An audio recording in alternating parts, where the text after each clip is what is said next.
Hello, my name is Katie Frazier and I am a senior this year at North Carolina State University, and I would like to speak to all of the government officials and leaders today about the Healthy Hunger-Free Kids Act of 2010, which was implemented in schools in 2012. And this act, as you may know, just restricted and gave the schools new guidelines on what to feed the kids so that it's better in line with the recommendations of scientists in the nutrition field. In addition to that rule, there is also the Smart Snack rule that basically limits the competitive foods in the schools, such as in vending machines. This whole idea of more strict guidelines for school lunch seems like a great idea, and I would have to agree, but there's been a lot of controversy surrounding it.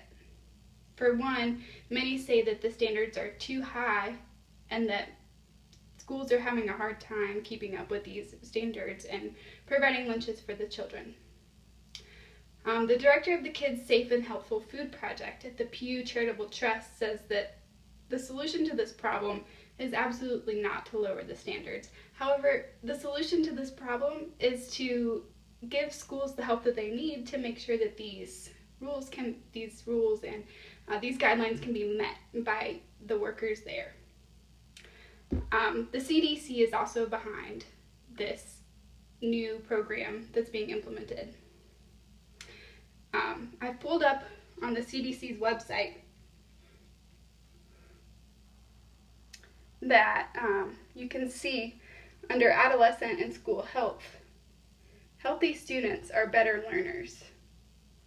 And you can read this whole entire article about the success of this program and the importance of healthy food to create a healthy learning environment for these students.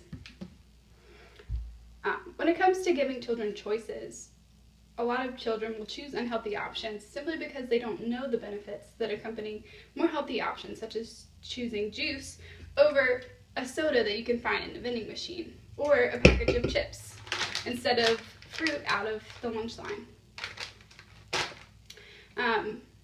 What's sad is that some government officials aren't even on board with this.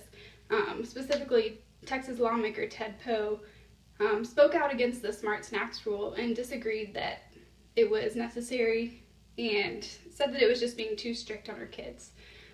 I would just like to argue that in Massachusetts a study was done that correlated an increased consumption of soda and a decreased consumption of vegetables that led to decreased sleep, which therefore led to decreased performance at school by kids. To me, this is just unacceptable, and it's not something that I'm willing to compromise on. When it comes to our children, what's important is their health and then why they're at school in the first place, and that's for education.